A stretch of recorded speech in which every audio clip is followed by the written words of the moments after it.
Alright, cool. So in this video, I'm going to go over 6 to 8 steps that you can use to sound way better on a grime beat. Simple things, very effective though, so you can start implementing them as soon as you finish watching this video. The first thing we're going to go over is breath control. Attempt to breathe every 4 bars. Actually write your bars with breathing in mind, so put a little signal as you're writing your bars, like a little B somewhere, to remind you to breathe when you're spitting.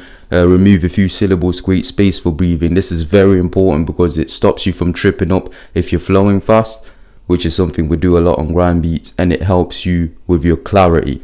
Because obviously if you're losing breath, you become more muffled, bars are harder to understand. Speaking of clarity, that brings me to the next point, proper enunciation. So work on your enunciation, especially if your accent is thick, which a lot of us have thick accents. Some accents are harder to understand than others, so enunciating your words and proper pronunciation is important here. And it doesn't matter how fast your flow is, it doesn't matter how fast you can rap if nobody can understand you. So a good exercise that I like to use is you've put a pen underneath your tongue in your mouth between your lips, and you try to spit your bars as fast as you can to a beat for 5 minutes. Do this every day, do this daily. It's improved my enunciation when I rap, when I spit bars a ton, and it will improve yours also. Alright, the next one is to mix and match your rhyme schemes for the purpose of keeping your listener interested, making them go, oh yeah, that's nice, oh nice. So use techniques like homonyms, so words that sound alike but are completely different. So words like right, as in writing something, or go to the right. Also words like wood, as in chopping wood, or would you do that.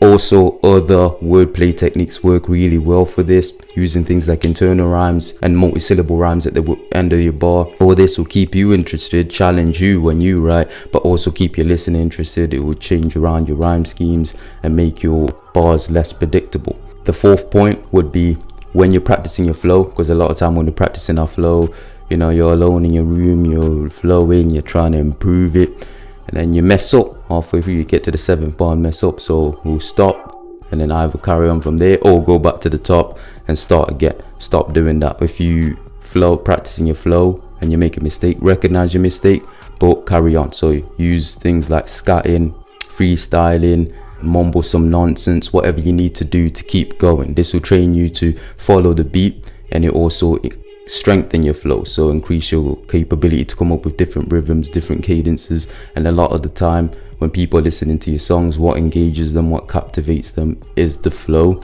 more than what you're saying. So strengthen your flow, keep going, do this, recognize your mistakes, and don't stop. And lastly, if you want to write great songs, you gotta devote time to it. So sit down and try and get a 16 bar out of yourself and a hook every day. Devote 45 minutes to this. If in 45 minutes you haven't got a 16 bar hook, come back to it the next day.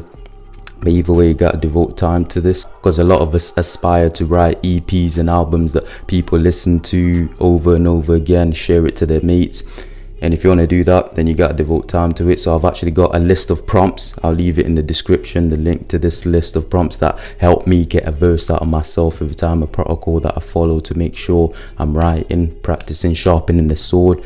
So those prompts will help you out, be able to get a verse out yourself in as little as 15 minutes. So just click the link, don't have to sign up to anything, don't have to give me your email or pay anything. It's completely free, just a list of prompts that I use that works for me every time.